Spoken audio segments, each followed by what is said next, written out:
It's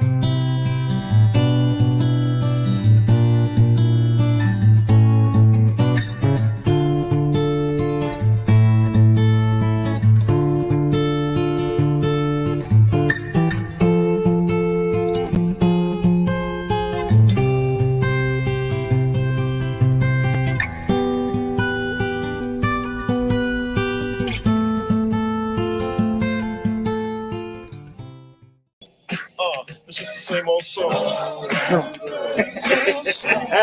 And welcome to another episode of Unchained with me, Paul Gomez. And me, Dylan Moore, the one and only. Wow. Listen, man, you asked me to be loud the first video. Man, it took you And I like 10 showed up. videos. So? First video. It took you like 10 to get your voice, and now you're going I to showed up.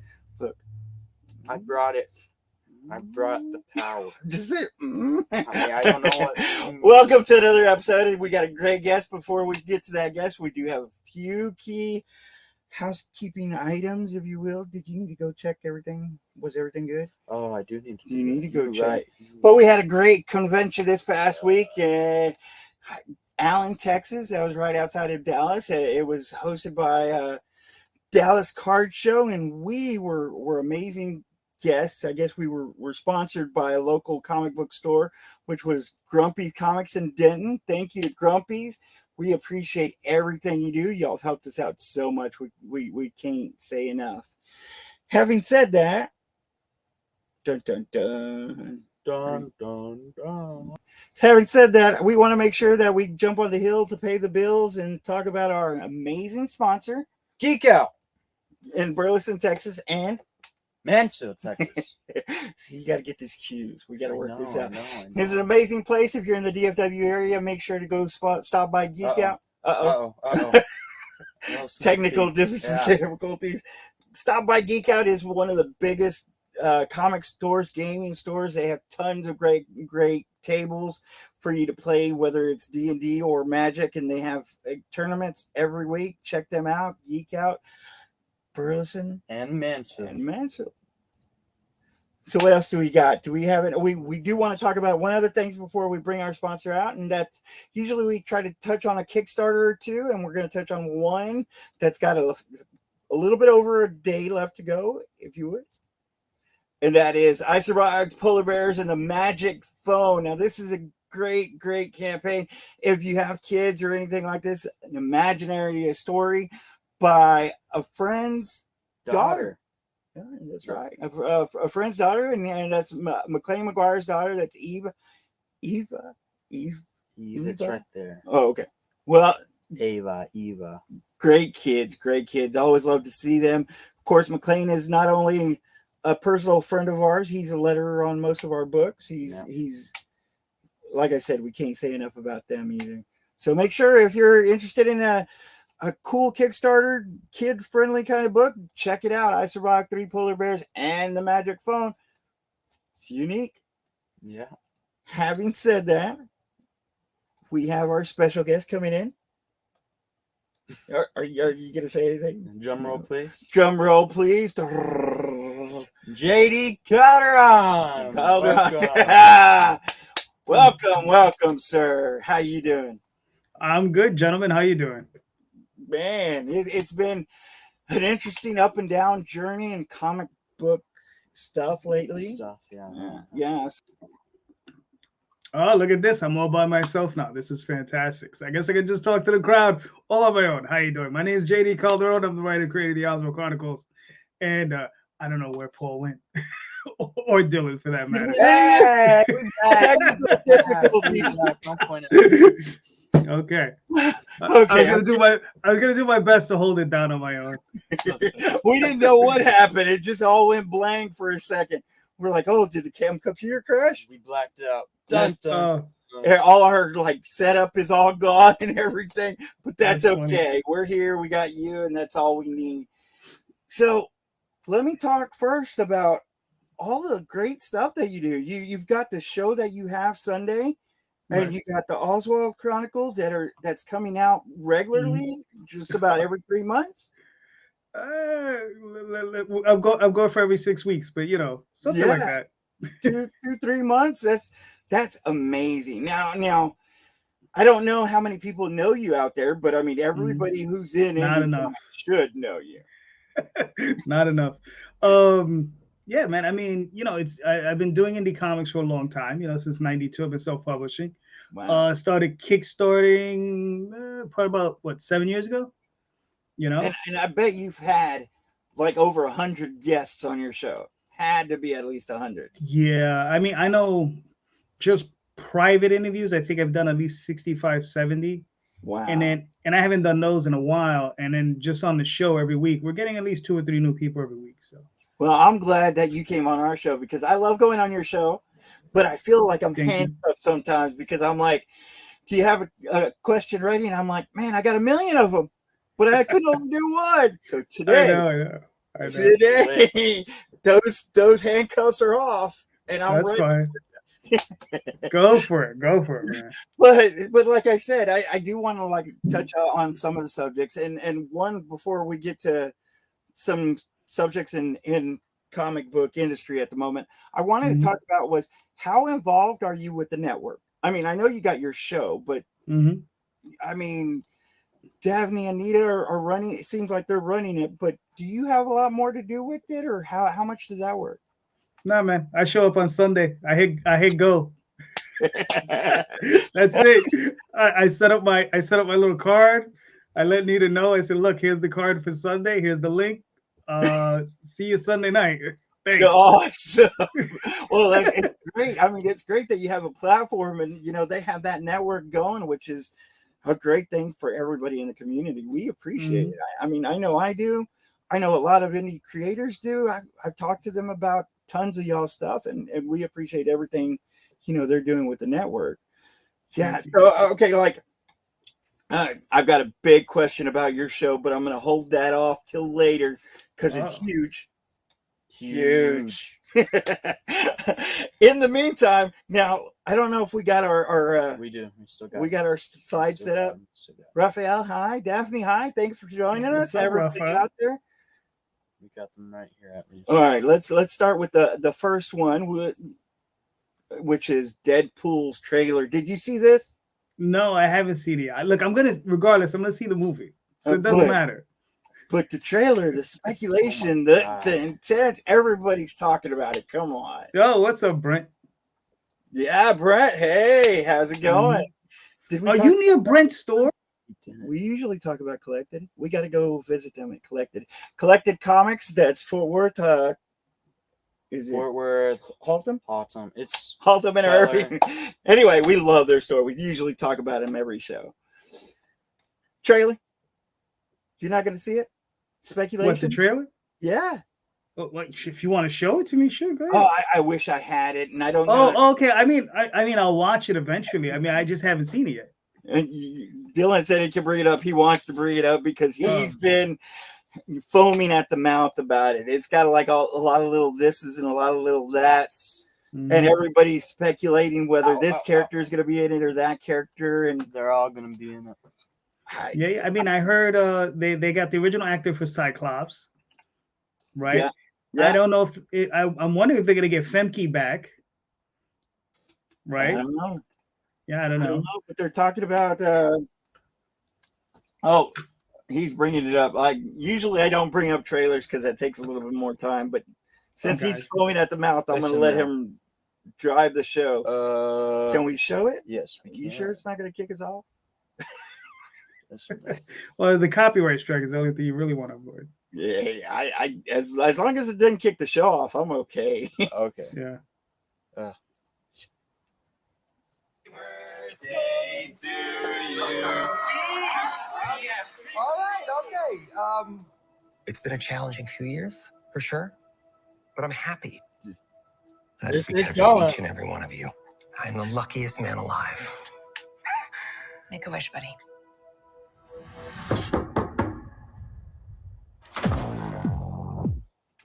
Wade Wilson? Who's asking? Whoa, whoa, whoa, whoa, whoa, whoa, whoa, whoa, whoa, whoa. Is that supposed to be scary? Pegging isn't new for me, friendo, but it is his name.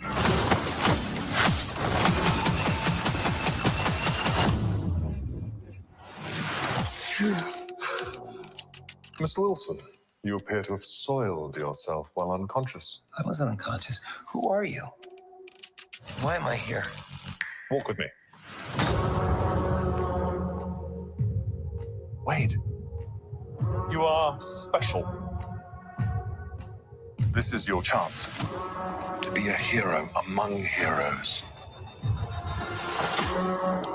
I don't think it is. I smell what you're doing, Sensei. Your little cinematic universe is about to change forever. I'm the Messiah. I am Marvel Jesus.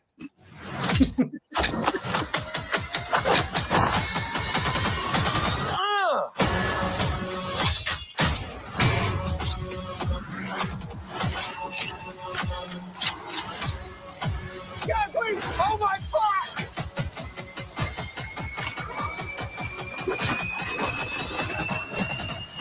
God, I love this part. Wait!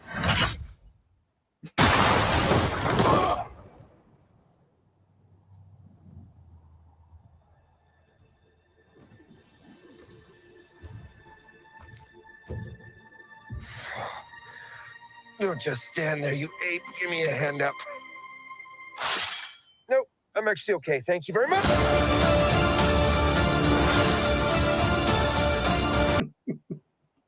Yeah.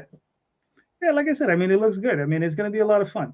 And there's like I said, a lot of people speculating. There's people that are pausing frame by frame. They're talking about the what's his name?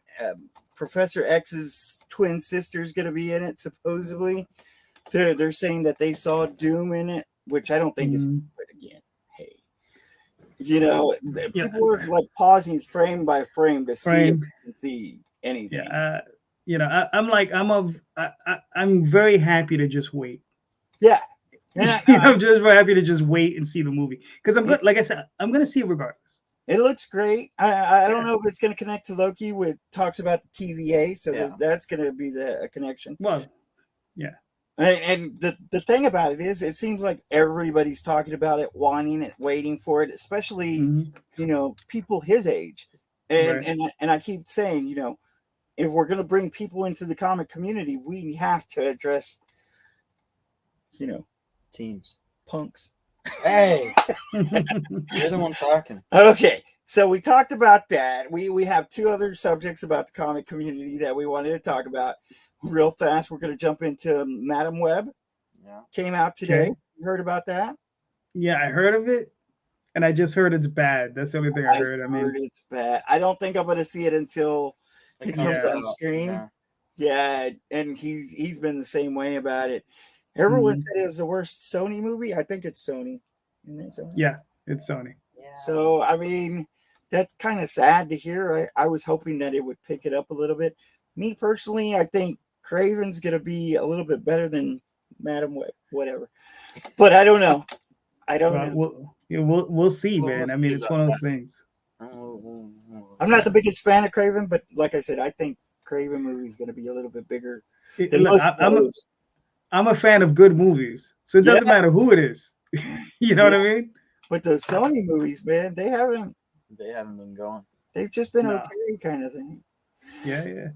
One of the last major things we wanted to talk about was now this is comics industry. This is kind of a image kind of thing. This is a Ghost Machine. Have you heard of this universe?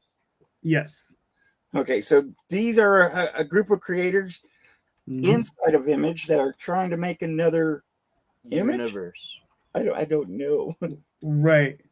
My understanding is that they all own an equal partnership in the company, right? So that if any one of those properties takes off, they will each benefit from it. Yep. So, I mean, which is an interesting idea. I mean, it's very, very democratic of them, I guess. Right? Yeah, very image of them inside of it. I think it's a very good idea as they gather themselves together and as a creative force put it out there. Whether or not it's going to work, who knows? I mean, I've read who was that? Was that Jeff Johns and was it the robot, the GI robot? Yeah. One they did. I read that. I enjoyed it.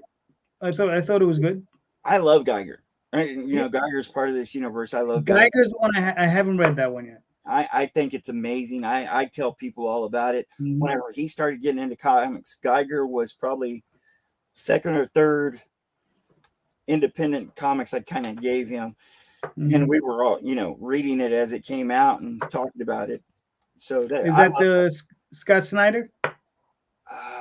No, I don't. Or was it Jeff Johns? Jeff Johns. Yeah. Yeah, I think Okay.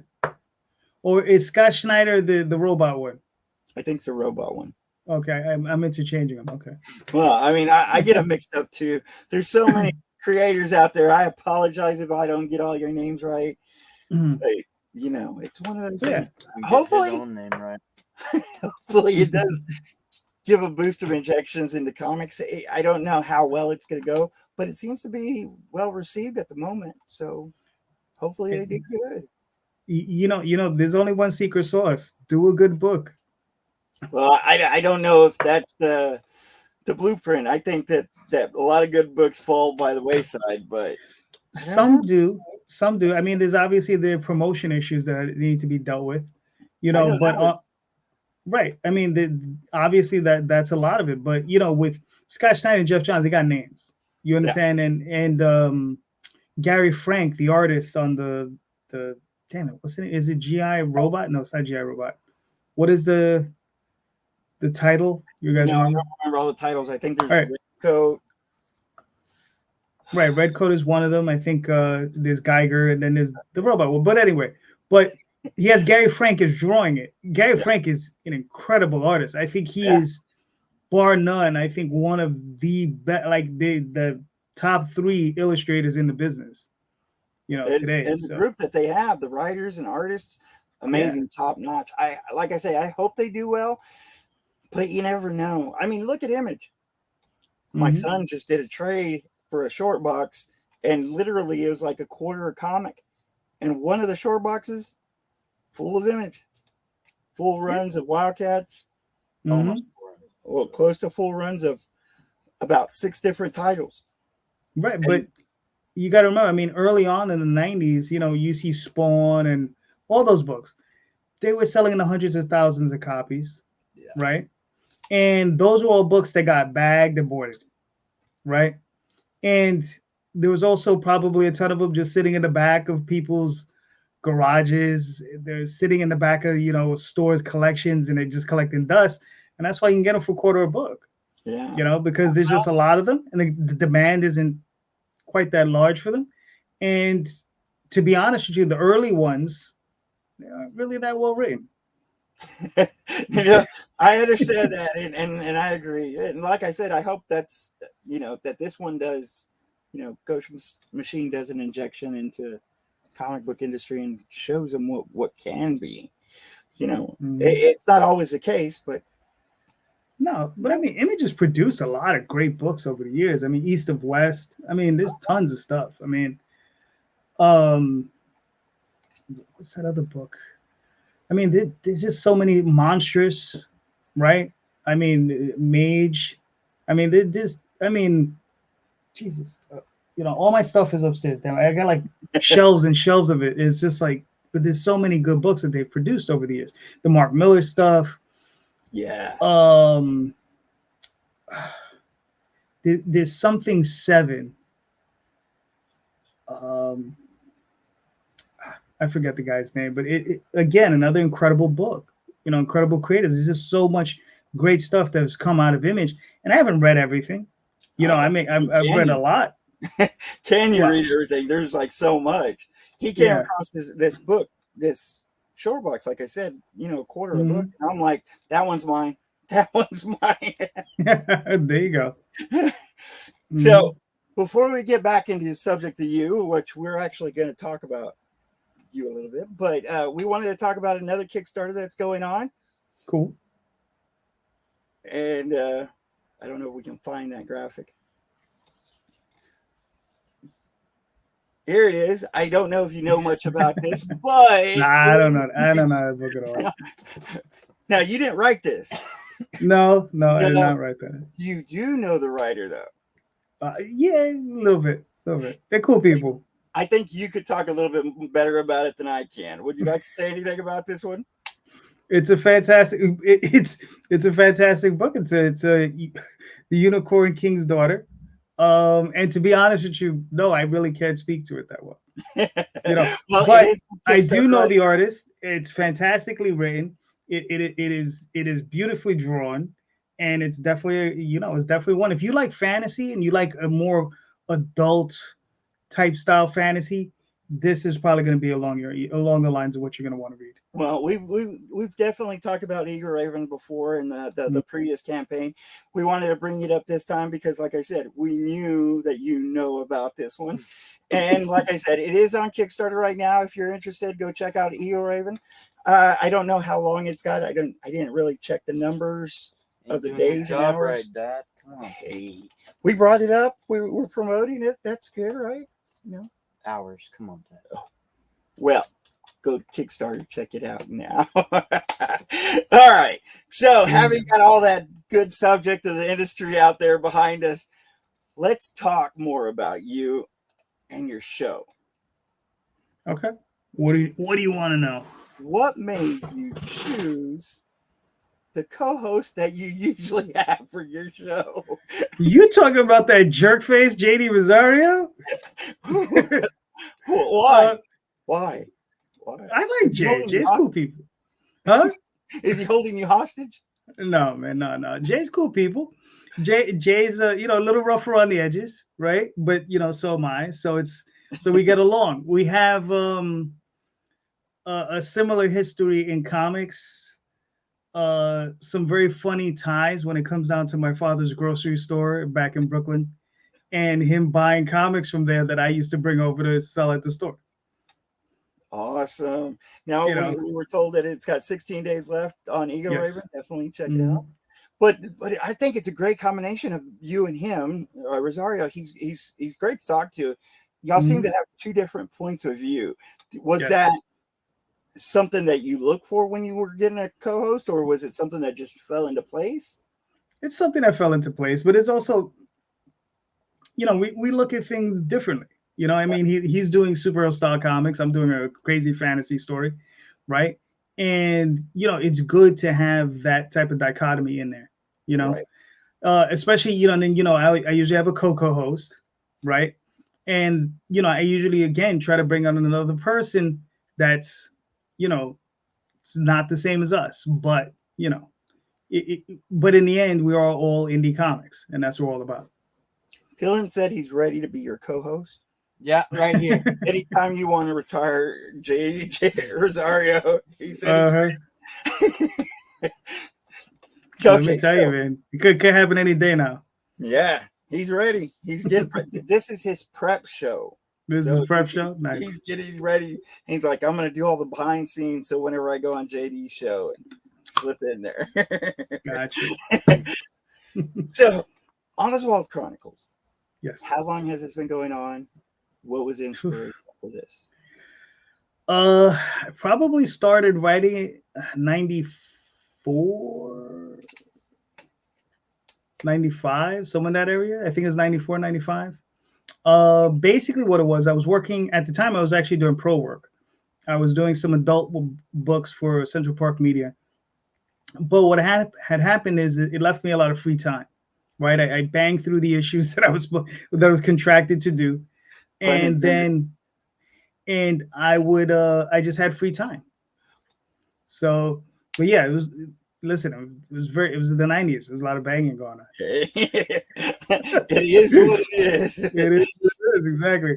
So, but so it left me a lot of free time, and I had all these crazy stories and ideas coming into my mind, and I was just like, what am I gonna do? I've told this story a bunch of times, and Daphne's listening, so I'm gonna upset her one more time. We were walking across town in Manhattan from the east side to the west side. We were walking by Park Avenue, and Park Avenue, they have these meridians. They're called malls, right? And on one of the malls, they're very nice, very manicured. All along that area of Park Avenue is just banks, big financial institutions. It is perhaps the loveliest section of Manhattan, the cleanest, of Manhattan, because these businesses take care of this Right. whole avenue for like a mile and a half, and it's really, really nice. But on this mall is a little garden. There's some flowers that are torn up, and I said, look at that. You know, some troll ate some fairies flowers, and there's probably some pissed off fairy. And she just looked at me and she was like, oh, that's a stupid idea. And I was just like, no, that's a really good story. She was like, no. And I was like, okay. Then as I'm going, I dropped her off home that night, and I was going home myself on the subway, and I started writing the story. And that was the first Oswald Chronicles. And it was a story called The Park Avenue Mall War. And that's where we first introduced Oswald, and then it built from there. And that was in prose. It wasn't even a comic book, it was prose. So I started writing it in prose long before I started doing his comic books. I haven't read all of them. I'm not gonna lie to you. I haven't read all of them. A lot of them. I've read one, maybe two. I love it. I love it. This isn't exactly my genre, but I loved it. It reminded me of, and I don't know why this was, but it reminded me of Dragonlance and wrestling. It was a magician that turned into a mouse at one time, and it kind of reminded me of that. So I was like, this is great. And, the style and the writing, I enjoyed it. Thank It you. definitely was good. So Can you pull up Daphne's comment there? Can I pull it up? Yeah. Pull it up. I need to talk to my technician though. Give him a moment. Listen, I don't see you doing any of the work. Yo. All right, there it is. Eagle Raven. No, her comment from the chat. Oh, her comment. Oh, She disputes the. Well, I'm just, What's funny is I've never heard her side of the story. She doesn't remember it. Oh. Well, we got to get her side of the story one of these days. One day, I'd like to hear it. So I was there. I was mortally wounded. I remember. You were mortally wounded. Well, maybe not mortally wounded, but I was wounded. Damn it. Okay, so you're writing this prose book. These, before They were short stories. and then you started with Oswald. Did you expect it to grow as much as it has? No, I didn't, because what happened was, when I first started writing it, Oswald was just supposed to be like a crypt keeper type of character. He was supposed to be the person telling the story of other people, right? And then by the second story, he was like, nah, this is my story. And then he just took over, and it just became his story. And then it just got crazier and crazier throughout it. The only thing I tried to keep intrinsic to that is that within a lot of the stories, you always hear him stop and he'll be like, all right, tell me your story. And he will listen to other people, other characters, whatever, and you'll have a flashback and they'll recount their tale.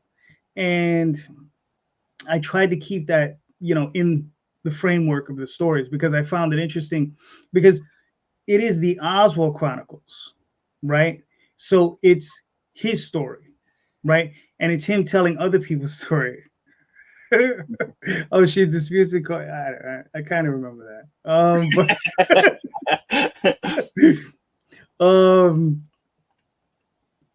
It's fine. It's fine. It's in the past. It motivated me to become something great. Yeah. I mean, sometimes it could be a key moment that changes everything. So you gotta come down here and kick my butt. But yeah, it's just one of those things where I try to keep that as part of the story, is that he's telling other stories. He's not just telling his own story, he's telling other people's. Comes across all these interesting characters, so you want to hear them. It's like, I mean, I don't know about Dylan, but Paul, I'm sure you're all old enough that you've gone off to the workforce, you've gone to different places or whatever, and you'll encounter new people, and you want to hear, yo, man, tell me about yourself, right? This is, who are you, where you've been, what you've done. Some people open up, some people don't want to say anything, and but some people do open up, and sometimes it's interesting to hear where other people are coming from, and I'm not just talking about like gossip, I'm talking about like who they are, like what they've been through, and like, the things, both good and bad, and it's just, because you don't want to just hear the bad parts of it, you want to hear the good parts about it. So yeah, and I think that's what the series is about initially. and then it grows into something else. It becomes this whole thing about him finding this quest of him discovering what he was really made for, you know, because he is in his world, he's the only sentient animal, right? So there are no talking horses, there are no talking rabbits, there are no other talking mice, there's just him, right? And there's fairies, right? And there are gnomes and goblins and all those guys that we know from myth and legend, and there's humans. And then the only other time you see like mice like him is when he's in dream, but that's dream. So that's an entirely different reality. So yeah, it just gets complicated and crazy, you know. Yeah, that's what's great about it. I mean, it is that other aspect of not just being centered around him kind of thing. Mm-hmm.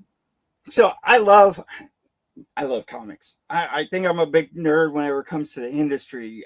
I don't want to bore people too much, but how is it that you go about writing each issue? I mean, well, see, that's interesting because I don't write issues. Okay. For Oswald Chronicles specifically, when I write Tall Tales, I do write issues, but for Oswald, I write stories. Okay. So I'll write the whole story, and it doesn't matter how long it is or how short it is. So I have stories that range from 1 issue, 4 issues, 3 issues, 5 issues, 8 issues, 12 issues. And then, you know, I will pass, and I don't give anything to an artist until it's complete.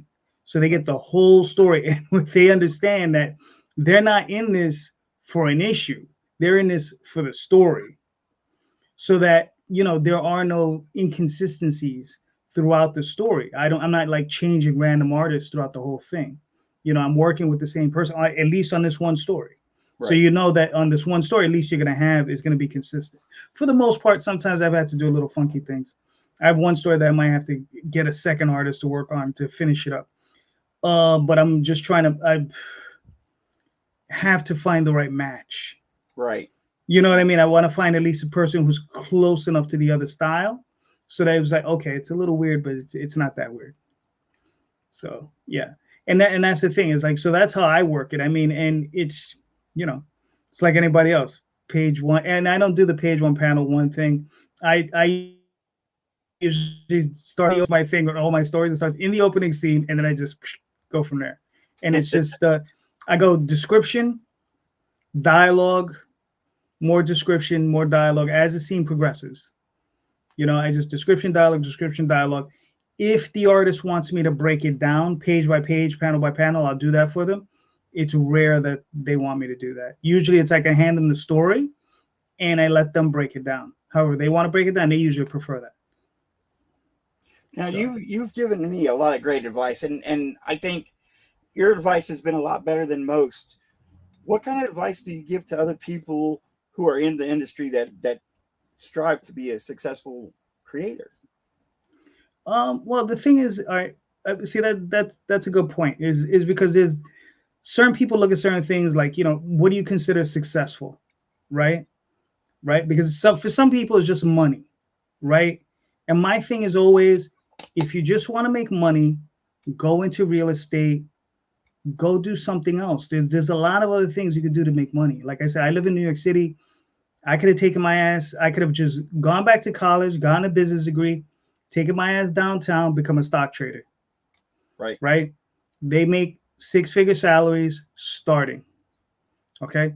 You usually burn out in 5 years, but you might walk away a millionaire if you don't blow it all on hookers and coke. Right. I would. Listen, I mean, you know, it's a fun lifestyle for those 5 years, you know. But you know, you can make a ton of money. Now, if you want to be, now it just depends what you're pursuing, right? For me, it's I'm pursuing story. You know, I would like to get in the hands of as many people as possible.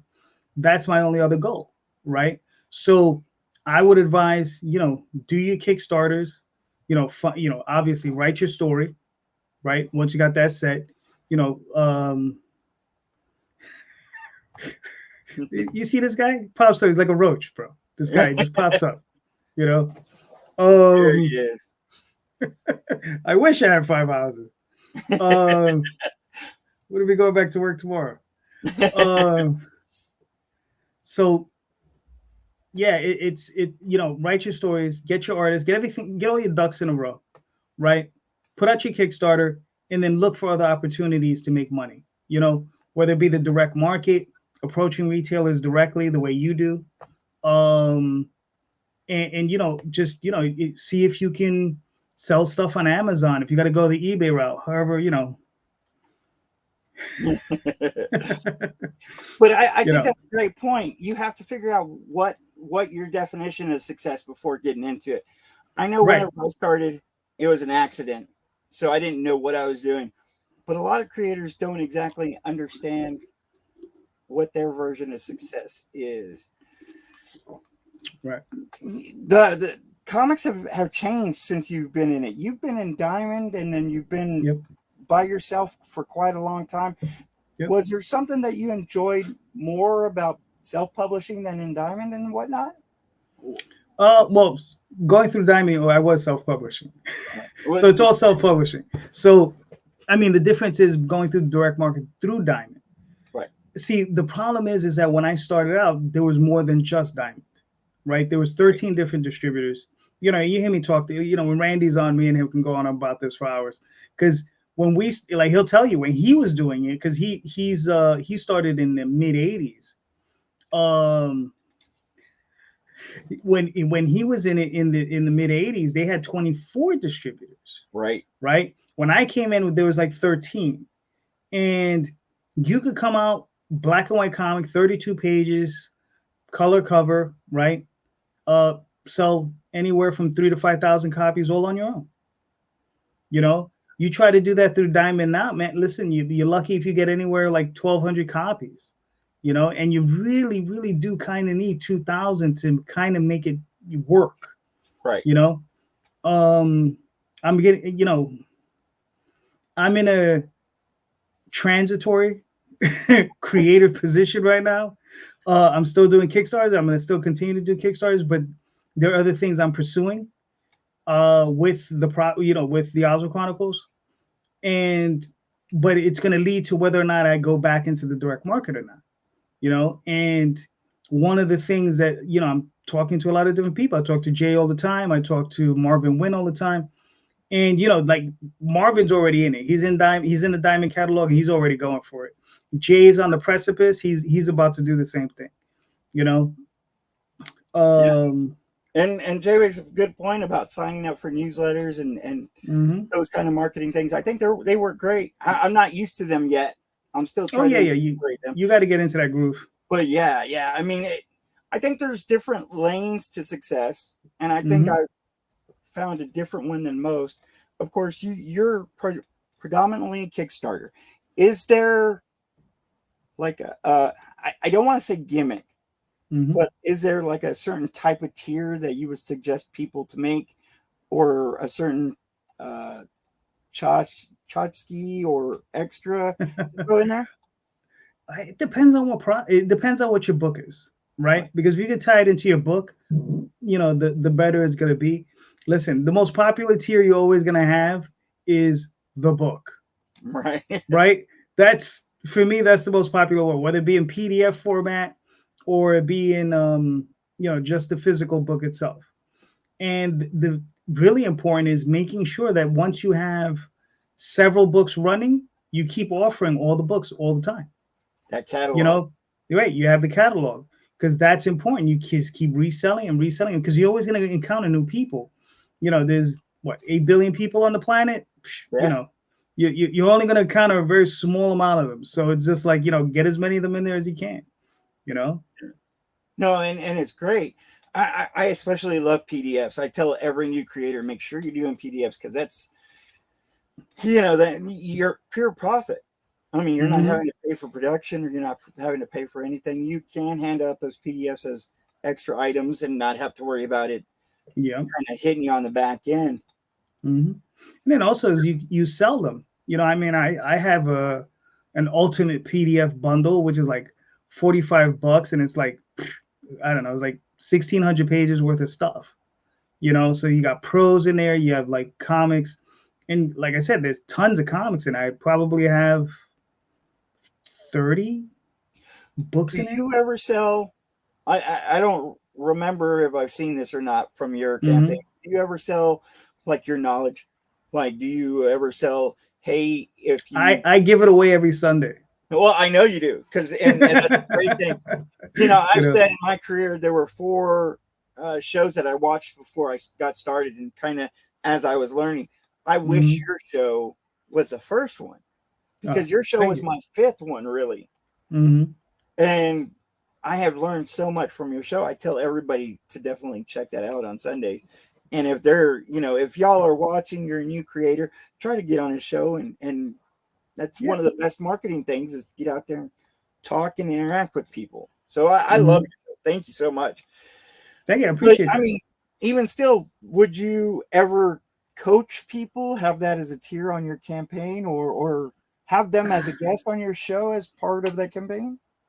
Have about see this, not as part of the campaign. I would have somebody on my show. You just got to ask. I have a to Jay's chagrin. I have a very open door policy. Right. You know, I have a very open door policy. A lot of people on a lot of different skill levels, right? A lot of different levels. I get guys who are way up, and I get guys who are way down, and it doesn't really matter to me, because you know everybody's as long as you put in the work and you create a book, right?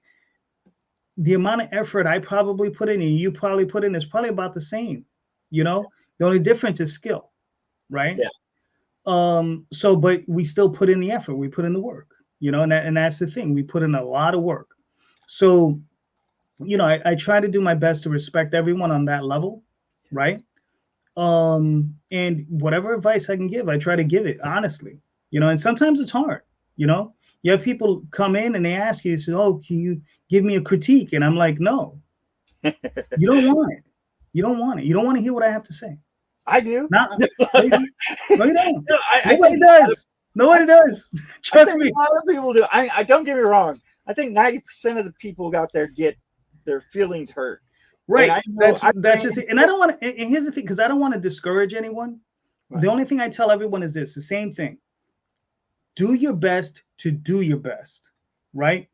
Constantly work on it, constantly refine it. And remember, your first comic is probably always going to suck. Okay? And well, mine won an award and is being taught at a college. But that's good though. That's good. I mean, you're an outlier in that regard. You know what I mean? Like you're the special one. You're the outlier. You understand? That's why I say most. Ask him something about creating comics or the comic industry. Yeah. Do we not get a teenage kind of question? I don't create comics. You started to, or didn't you? Helped you create Bushibu. Oh, you helped me create Yeah. Bushibu. And your superhero comic that you're working on? I was thinking about. I still need to. Well, we need money before we get to that point. Yes, money helps. Money helps. Ask him about advertising or anything like that. How do you advertise your show? Like, oh, Jesus Christ, that's the last thing I do. No, I just spam sites on Facebook and Twitter. You know, that's what you need to do. She creates the cards and stuff that he doesn't. No, I create the card. Oh, do you? I created you like a trailer or something that you never put in at the beginning. Oh no, yeah, no, she does that. But you know the little card where everybody's name is filled in. I do that. Thank you. You know, because and the reason it was funny is I also let her my own books, and she had offered to do that for me. But the thing is, she has her own work to do, so I don't want to overburden her. You know. Well, and he's starting to get into coloring. You know, I've been drawing, and he's been taking my stuff and practice coloring. Do you have any kind of art question? Art. I'm kind of just. I took a break from it for a bit, but I really do need to start coloring again. Gotcha. Look, I'm gonna get Rosario as my co-host if you're not gonna be answering. There you go. But like I said, man, your show is great. I hope every creator out there goes and watches some of the show, whether it's the ones that are coming on or some of the past ones, because I know I've been, at least 6 of the past ones because of the subjects that you bring. Yeah. Do you, Thank you. Do you talk to Rosario about subjects, or do you just spring them on them? I usually just spring them on him. You know, once in a while we'll have a conversation, I'll ask him. Well, you know, I'll ask him. I say, "Oh, what do you think of this?" He'll be like, "It's your show. Do whatever you want." I'm like, "All right." So that's why I never ask him. You Now, know? you're not exactly big into conventions. Do you like doing conventions? I mean, see, here's the thing. Between 91 and 2017, I probably did 400 or 500 of them. Right. Tired. Okay? It's a rough Tired. thing. I agree. You know, Daphne, I mean, listen, for a long time we would fly out, drive out. We had friends drive us out. We would stay at families' houses. We would get on buses, take trains, you know, do whatever we had to do to get to these things, right? And to be honest with you, I don't appreciate the trip as much as I used to. You know, and the thing is here it is. There's also the ROI on it. You know, I mean, I know Jay likes to dispute me on it. You know, he's you know, he does one show that he does well at, and he thinks they're all like that. Right? The return on investment on it's not very high. You understand? I mean, well, I think that depends. It of course it depends. But the thing is, though, here's the thing, though.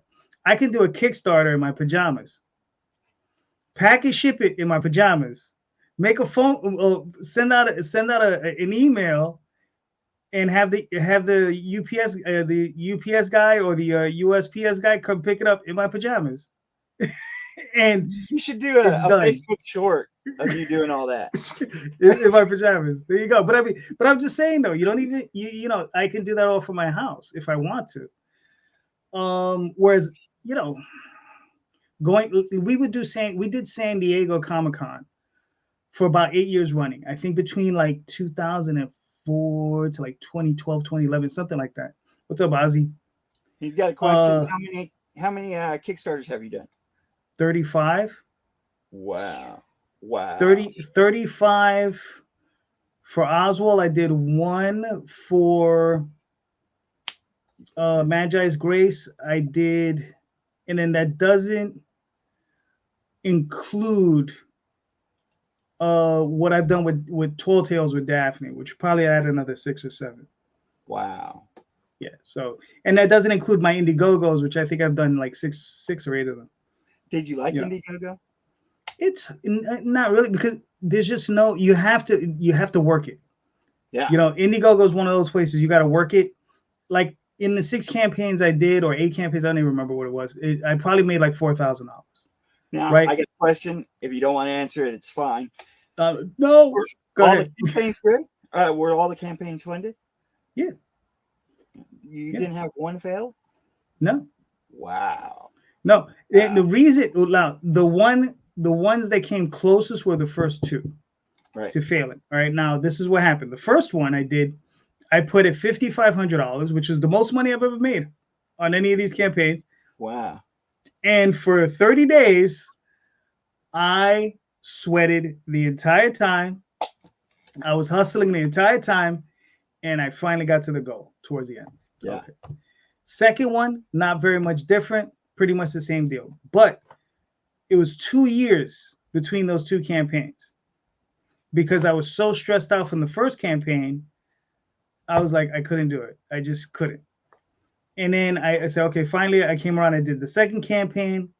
And then when the third campaign rolled around, I said, okay, I'm going to start doing individual issues. Wow. Right? Wow. Oh, yeah, there we go. Yeah. So, yeah. Wow. You know, it's funny. Yeah. It looks like a big number. It looks like a big number, right? It looks like a big number. Bro, I don't have life on that number. I don't have any of that cash. It's all gone. I don't have any of that cash. Did she spend it all? Did she? No, bro. I'm the spend. No, I spend a lot of money. You know, I spend a lot of money. And it's all goes to the artist. Like all the money I generate, it goes to the artist. So it's not even like it's for me. It is an expensive hobby, right? Right. But here's the thing: like I like to consider myself the hobbyist that can compete with the pros. You know, I'm, you know what I mean. But I choose to be a hobbyist. That's my choice. Okay, so You know, being in all these Kickstarters, and I ask you this really because I hear that Need is probably one of the best. Do you pay for marketing? Do you have other people that you went to for marketing before or now? oh well, besides yourself? I'm part of a group. Tyler James, I'm sure you heard of his comics launch group. He has a program that he has called Comics Launch, right? And you know, you had it was like I don't know, like $1,000 to join it. Oh, is that Kickstarter the Kickstarter launch one? Yeah, the Kickstarter launch. It's called Comics Launch. So, and I mean, let me tell you, it's not for everybody, but it worked for me. It worked for Daphne. Here's the thing, I know it would work better for me if I followed his instructions, right? But I'm not very good at following instructions. Right. You know, I'm always that guy. You know, I build something and there's like if always a few nuts and bolts left over. I'm like, where the hell are these things from? So you know, but I honestly think that there's a blueprint to follow. If everybody would follow a certain blueprint, they would make it at least to a decent level. Whenever I came in, whenever I came in, somebody kind of handed me a blueprint, and I was like, no. But later on, I realized they were telling the truth about most of the stuff. Right. There is a blueprint that you can follow. It's pretty basic. It's build up your social media, build up your mailing list, build up those things. Oh, and if anything, that's probably the portion of going to conventions that I probably do miss is building a mailing list. Yeah. Because also one of the big things for me was going to conventions was meeting other creators.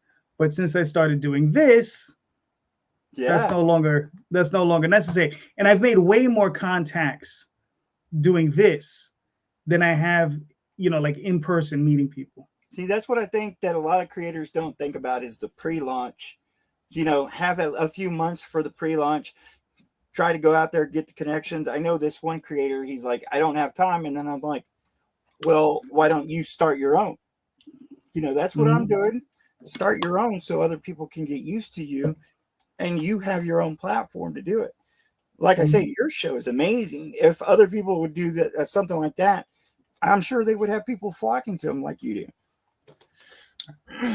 So, I mean, I don't know.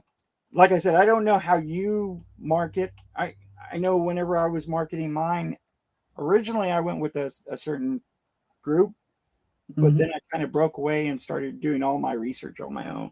Right.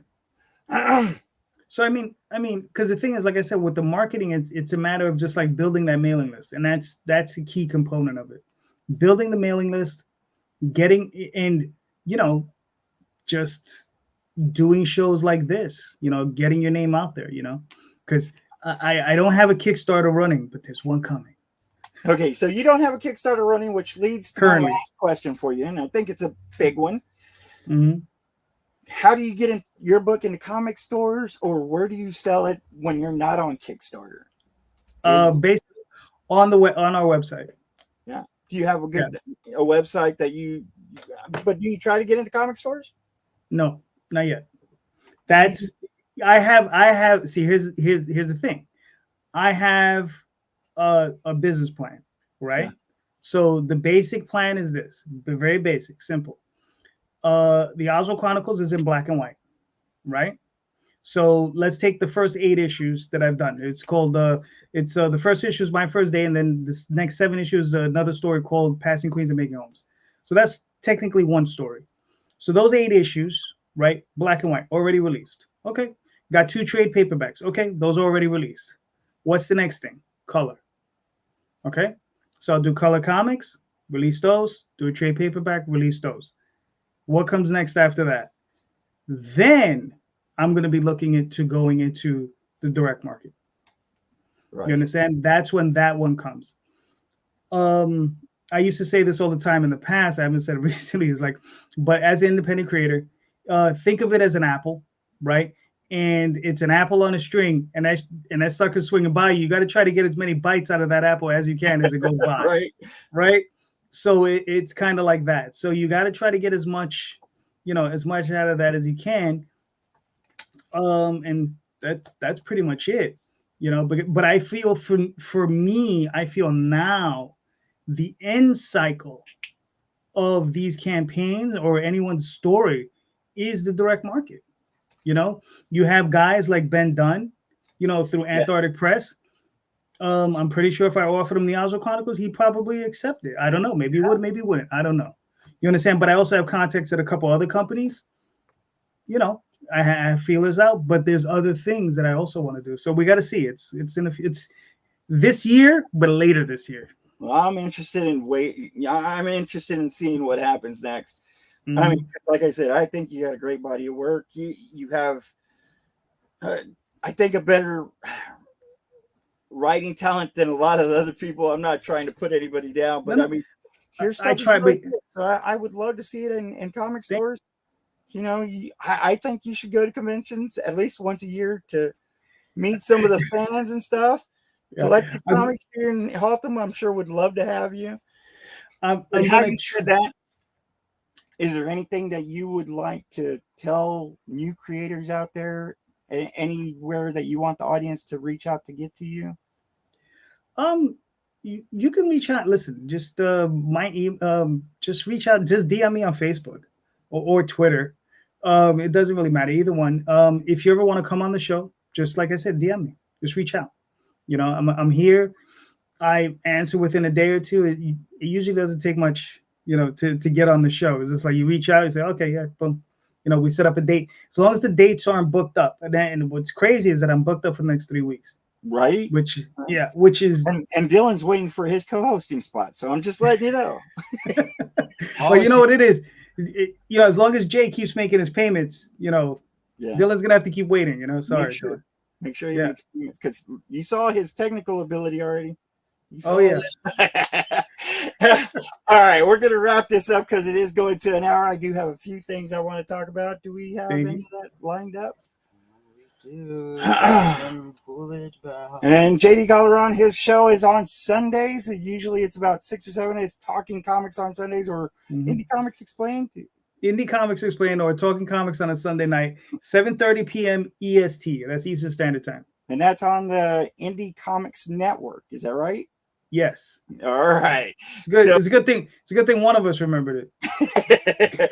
This week we are going to be at Burleson. We're going to be at is it Burleson, Texas? Yes. We're going to be at a resale shop. They're going to be setting up grand opening, free hot dogs, free drinks, and I'm going to have free sketch cards that I'm going to be giving out. Make sure y'all come by and check it out. Notice how I'm the only one on camera, and that means I'm the host. Okay, well, then you need to talk about your books next. Great.